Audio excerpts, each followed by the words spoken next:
des questions ou des points à aborder par rapport à ce sujet, par rapport à ce rapport moral, d'autant plus que nous avons un petit peu de temps encore, puisque notre trésorier n'est pas encore là. Bon, il va nous rejoindre, je pense, d'ici peu, quoi, j'espère. Donc voilà, la discussion est ouverte. Si vous avez des points à souligner, des questions à poser, des précisions, que sais-je. Donc vous avez la parole, il y a un micro là qu'on peut emmener jusqu'à vous. Voilà.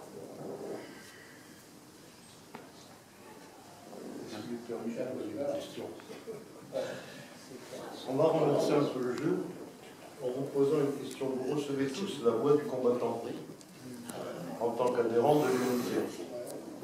Est-ce que vous trouvez dans la voix du combattant matière à réflexion, des articles intéressants? Est-ce que c'est quelque chose que vous lisez d'un bout à l'autre ou que vous parcourez en diagonale et mettez dans un coin? Pour ma part, bien qu'étant assez occupé, je dois dire que je lis la voix du combattant, sauf la pub de A à Z, et je trouve que la ligne actuelle de l'éditorial est une ligne très intéressante. C'est complété avec des articles sur des guerres oubliées. Je pense en particulier à la campagne d'Italie du corps expéditionnaire français. Vous avez comme ça un certain nombre d'articles intéressants. Voilà, la question, on n'allait pas se dire qui ne s'intéresse pas à la voix du combattant. On ne va pas faire un vote là-dessus quand même. Mais si vous avez des questions ou des remarques, je crois que c'est quand même le lien qui vous unit. Alors, est-ce que ce lien est suffisant? Est-ce que ce lien est excessif? Voilà. Nico.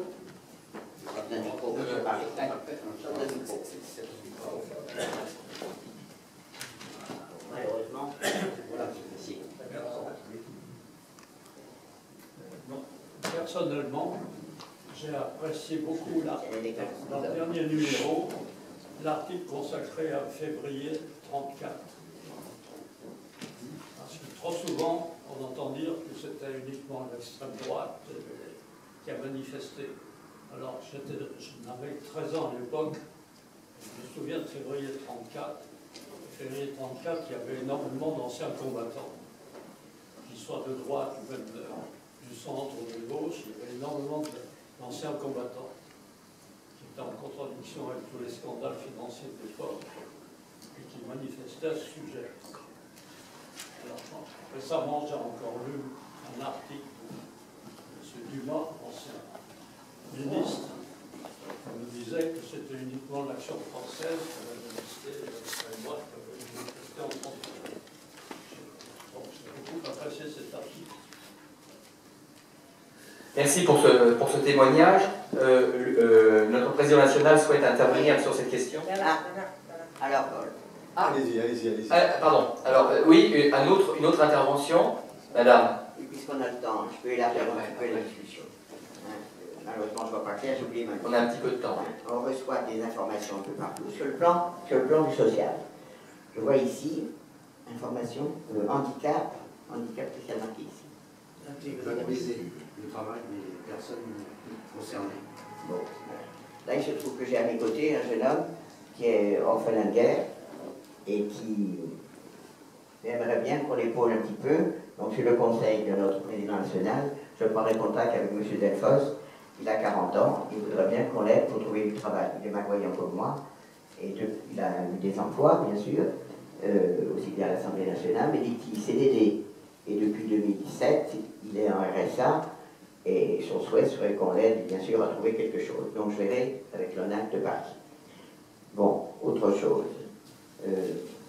Vous savez, je suis dans une résidence de personnes âgées. Bon, ça n'est plus comme avant. Avant, on était soutenu par la loi du 3 janvier 1985, décret du 7 octobre. Tout le monde s'y habitue depuis 2002. Et on est réduit un petit peu à être des meubles. Mais on nous demande, par contre, il y a des petits affichages, contrat obsèques. Je sais bien qu'on aime à nous pousser plus vite, à dégager le plus vite possible, mais en fait, c'est un petit peu choquant. Contrat obsèques, je ne sais pas si vous avez des détails à nous donner. contrat obsèque. Moi, je me suis renseigné à la GPM 3222 à Toulon, si ça intéresse les militaires, on peut avoir des renseignements. Après 80 ans, terminé, pas de contrat obsèque. De toute façon, je me suis donc renseigné, le contrat obsèque est utile pour les gens qui veulent déposer de l'argent en banque. Et ça n'a rien à voir avec les pompes funèbres. Donc, si à plus de 80 ans, vous avez des démarches à faire, c'est pas la peine de placer de l'argent. Si vous avez de l'argent à placer, pourquoi pas, mais surtout prendre contact avec les pompes funèbres générales. Moi, j'appartiens à une mutuelle qui est l'ancienne Novalis, qui est Humanis maintenant, et qui a un contrat avec les pompes funèbres générales du côté du Père Lachaise. Mais trop vite pourvu, je me souviens plus de l'adresse exacte. Donc, l'important, c'est de se renseigner et de faire les papiers nécessaires, tout comme pour la fin de vie, c'est à nous de nous prendre en charge. Voilà, pour soulager nos successeurs. Bon, la pompe funèbre, c'est dit, handicap, c'est dit. Eh bien, écoutez, merci. Merci de ce point. Alors voilà, Louis-Lucien Bell va répondre sur le sujet. Combattant. Voilà. Alors, il faut savoir que le président national est directeur de la publication. C'est-à-dire qu'il a la responsabilité du contenu de cette. C'est la raison pour laquelle je lis l'ensemble des documents qui s'y trouvent. Quand je suis arrivé, j'ai demandé plusieurs modifications. La première, et je viendrai à votre remarque, la première, c'était qu'il y ait un portrait d'un président départemental dans chaque numéro. C'est la seule façon de savoir ceux qui œuvrent journellement au bénéfice des personnes en difficulté. La deuxième modification que j'ai apportée, c'est que j'ai demandé, et non pas pour être dans l'air du temps, qu'il y ait, comment dirais-je, un article sur une femme qui a consacré sa vie au monde combattant, mais tout simplement à la France. La troisième chose en matière historique, nous avons au sein du comité, puisqu'on a un comité de rédaction, un président départemental qui s'appelle M. De Tailly, et qui est professeur agrégé d'histoire. Et donc c'est lui qui a en charge les articles historiques qui se trouvent dans la voie du combattant. Je lui ai demandé tout simplement une chose qui me paraissait importante, c'est que, j'allais dire, l'histoire en général, nous la connaissons, mais il lui appartenait de nous expliquer ce que fut la petite histoire, c'est-à-dire les raisons pour lesquelles des événements ne sont pas produits tels qu'ils auraient dû se produire.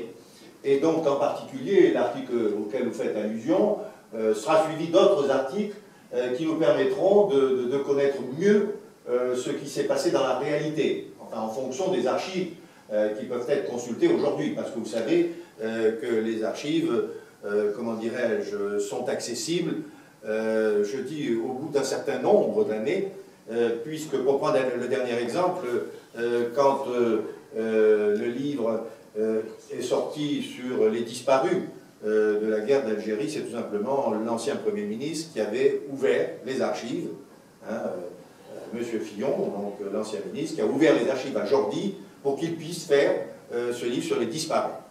Donc voilà les difficultés. D'un côté, l'accès aux archives, et la seconde, j'ai voulu que vous ayez une autre approche de l'histoire de notre pays.